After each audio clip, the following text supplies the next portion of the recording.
नमस्कार दोस्तों, आज हम सिंधु घाटी सभ्यता और वैदिक काल का तुलनात्मक अध्ययन करेंगे।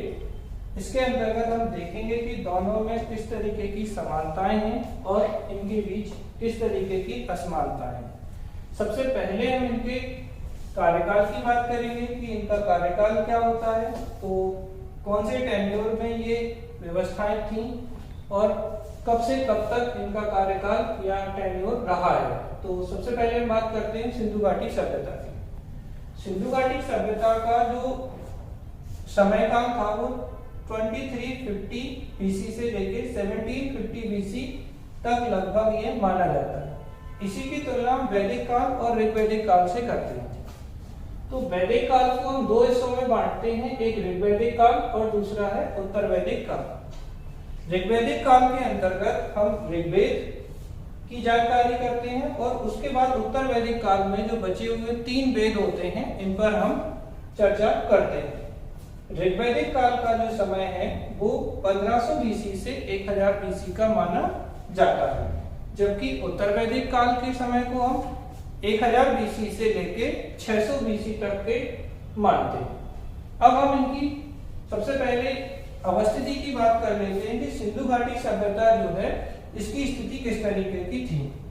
तो इसका विस्तार जो है नॉर्थ, साउथ, ईस्ट और वेस्ट, इन 4 डायरेक्शन में अगर हम इनकी सीमा देखें तो उत्तरी विस्तार जो है इसका ये जम्मू कश्मीर के मांडा से लेकर दक्षिण यानी कि साउथ, दक्षिण में दायमाबाद। तो कनेक्ट करने के लिए आप कैसे याद रखेंगे, दक्षिण दायमाबाद। और दायमाबाद जो था वो महाराष्ट्र में स्थित था और इसका जो जिला है दायमाबाद का ये अहमदनगर डिस्ट्रिक्ट है।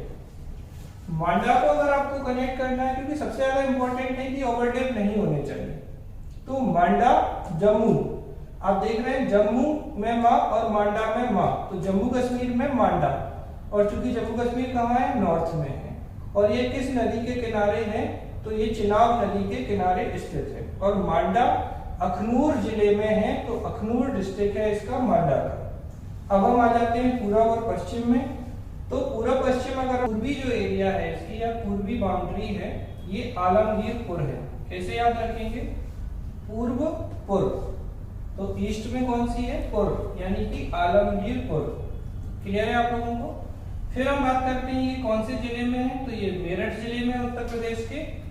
और नदी कौन सी है, तो ये हिंडन नदी के किनारे है। तो ये क्वेश्चन कई बार आपके एग्जाम में पूछा गया है कि आलमगीरपुर सिंधु घाटी सभ्यता की कौन सी सीमा बनाता है, तो ईस्टर्न बाउंड्री या पूर्वी सीमा बनाता है। पूर्व से आप याद रख लेंगे आलमगीरपुर पूर्व, और ये मेरठ जिले में स्थित है हिंडन नदी के किनारे। अब हम आ जाते हैं पश्चिमी सीमा पर। तो पश्चिमी सीमा भारत में नहीं है। तो आपसे ऐसे क्वेश्चन भी पूछा जा सकता है कि सिंधु घाटी सभ्यता की बाउंड्री या सीमा का कौन सा स्थल भारत में नहीं है। तो इसका पश्चिमी जो बाउंड्री है ये आपकी सुतकांगेडोर है और ये बलूचिस्तान में स्थित है और ये दास्क नदी के किनारे स्थित है। दायमाबाद की हम बात करें तो इसकी अगर हम नदी देखें तो ये नर्मदा नदी का जो मुहाना है उसके बाद में दायमाबाद आता है। तो ये क्वेश्चन भी एग्जाम में आया है कि किस नदी के मुहाने पर स्थित है, तो दायमाबाद के लिए आप नर्मदा नदी, हालांकि ये इससे दूर स्थित है लेकिन ये डायरेक्ट क्वेश्चन आया है तो आप इसको भी याद रखेंगे दायमाबाद। तो एक बार रिवाइज करने से उत्तर में मांडा, दक्षिण दा से दक्षिण दायमाबाद, पूर्व यानी आलमगीरपुर और पश्चिम में सुतकांगेडोर। तो ये आपकी सीमाएं हो जाती हैं जो कि सिंधु घाटी सभ्यता की सीमाएं। अब हम नेक्स्ट पर आते हैं इसके सामाजिक जीवन पर।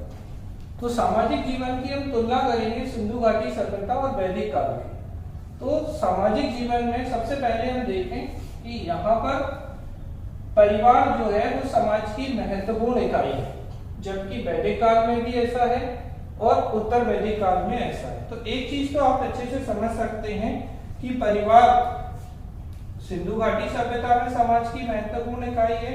ऋग्वैदिक काल और उत्तर वैदिक काल इनमें भी परिवार आपकी समाज की महत्वपूर्ण इकाई थी। अब परिवार कैसा था, तो फैमिली जो थी वो मातृसत्तात्मक थी। किस तरीके की थी, मातृसत्तात्मक। सिंधु घाटी सभ्यता में हेड ऑफ द फैमिली या परिवार का मुखिया कौन होता था? तो माता जो है वो परिवार की मुखिया होती थी। जब हम ऋग्वैदिक काल में यही बात करते हैं या फिर हम लेटर वैदिक काल, उत्तर वैदिक पीरियड की हम बात करेंगे, तो इनमें ये जो है ये पितृसत्तात्मक है, यानी कि परिवार का मुखिया यहाँ पर पिता होगा। तो ये अंतर आपको समझ में आ गया होगा और इन दोनों में यही स्थिति चलेगी। अब सामाजिक जीवन में वर्ग, तो इन दोनों में महत्वपूर्ण अंतर क्या है? यहाँ पर हम वर्ग व्यवस्था देखेंगे, डिफरेंट क्लासेस देखेंगे और यहाँ पर हम वर्ण व्यवस्था को देखेंगे। तो वर्ग देख लेते हैं कौन कौन से वर्ग हैं। तो यहाँ पर हमें 4 वर्ग मिलते हैं।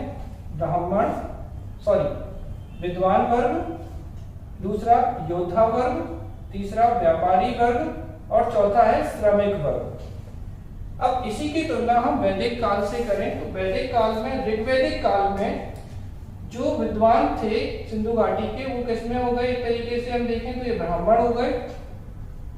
जो योद्धा थे उन्हें हमने क्षत्रिय से तुलना कर दी, जो व्यापारी थे उनकी हमने वैश्य से तुलना कर दी और जो श्रमिक थे उनकी हमने शूद्र से तुलना कर दी। तो इस तरीके से ये वर्ण व्यवस्था आपको यहाँ पर दिखाई देगी। और वैदिक काल में जो वर्ण व्यवस्था थी वो कर्म आधारित थी, ये आपको बहुत अच्छे से ध्यान रखना है। मतलब जो व्यक्ति जो कर्म या जो कार्य कर रहा था उसी के आधार पर उसका वर्ण निर्धारित हो रहा था। उत्तर वैदिक काल में देखते हैं तो वर्ण व्यवस्था तो आपको यहाँ पर भी दिखाई दे रही है, ब्राह्मण, क्षत्रिय, वैश्य और शूद्र, यही 4 वर्ण हैं। लेकिन ऋग्वैदिक काल और उत्तर वैदिक काल में महत्वपूर्ण अंतर आ गया। जो व्यवस्था यहाँ कर्म आधारित थी अब ये जन्म आधारित हो गई। अर्थात ब्राह्मण का बच्चा ब्राह्मण, क्षत्रिय का क्षत्रिय, वैश्य का वैश्य और शूद्र का शूद्र होगा। मतलब अब जन्म के आधार पर वर्ण का निर्धारण होने लगा और यही वर्ण व्यवस्था जाति व्यवस्था में परिवर्तित हो गई। तो इस तरीके से आप यहाँ पे देख रहे हैं कि किस तरीके के वर्ण हैं और इनके बीच में क्या अंतर आपको दिखाई दे रहा है। सामाजिक जीवन में हम अगली बात करते हैं कि भाई सिंधु घाटी सभ्यता में भोजन किस तरीके का था। तो सिंधु घाटी सभ्यता में जो भोजन था, भोजन व्यवस्था में हम बात करें तो ये वेजिटेरियन और नॉन वेजिटेरियन दोनों ही प्रकार के भोजन ये किया करते थे। मतलब यहाँ पर शाकाहारी और मांसाहारी दोनों भोजन आपको दिखाई देंगे, प्लस ये मछली, मांस, दूध का सेवन ये किया करते थे। तो इनका ये भोजन है। फिर आते हैं उनके कपड़ों पर। तो ये कपड़े किस तरीके के पहनते थे। तो कपड़ों में अगर हम बात करें तो इनके जो कपड़े होते थे वो कपड़े कैसे थे। तो वूलन क्लॉथ यानी कि ऊनी वस्त्र और सूती वस्त्र दोनों ही प्रकार के वस्त्र आपको यहाँ दिखाई देंगे। और सिंधु घाटी सभ्यता में जो महिलाएं होती थी, महिलाएं स्कर्ट भी पहना करती थी। एक महत्वपूर्ण बात है। तो स्कर्ट जैसा कुछ रहता था जिसे महिलाएं धारण करती थी। इसके बाद हम नेक्स्ट आ जाते हैं ऑर्नामेंट्स या आभूषण पर। तो आभूषण में सोने के, चांदी के, तांबे के यानी कि गोल्ड, सिल्वर और कॉपर के, इसके अलावा कांसे, ब्रॉन्ज के आभूषण भी यहाँ पर प्राप्त हुए हैं। आभूषणों में स्टोन का प्रयोग भी किया जाता था। तो अलग अलग प्रकार के पत्थर भी यहाँ पर उपयोग किए गए हैं। इसके अलावा जो आभूषण होते थे उनमें मुख्य रूप से नेकलेस यानी कि हार, बाजूबंद, बैंगल्स और रिंग्स यहाँ पर आपको दिखाई देंगे। अब हम आ जाते हैं सौंदर्य प्रसाधन पर। तो सौंदर्य प्रसाधन में सिंधु घाटी की जो महिलाएं थी यहाँ पर वैनिटी बॉक्स भी मिला है। यहाँ पर एक महत्वपूर्ण क्वेश्चन पूछा गया है कि लिपस्टिक कहाँ से प्राप्त हुई है। तो आप मुझे बताएंगे कमेंट करके कि लिपस्टिक कहाँ से मिली है आपको। सिंधु घाटी सभ्यता के कौन से स्थल से लिपस्टिक प्राप्त हुई है। इसके अलावा वैनिटी बॉक्स में हम देखें तो ये काजल भी मिलती है। तो काजल का उपयोग भी करती थी महिलाएं, पाउडर का उपयोग भी करती थी।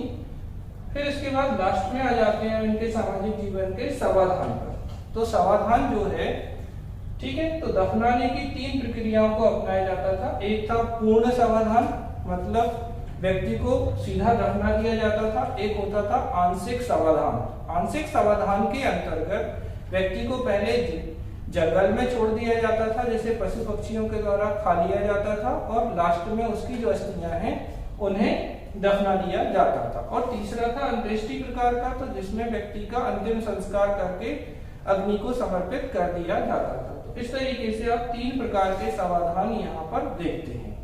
इसके आगे की चर्चा हम लोग वैदिक काल और उत्तर वैदिक काल के सामाजिक जीवन की बची हुई चीजों की चर्चा हम अपने नेक्स्ट लेक्चर में करेंगे। Thank you very much.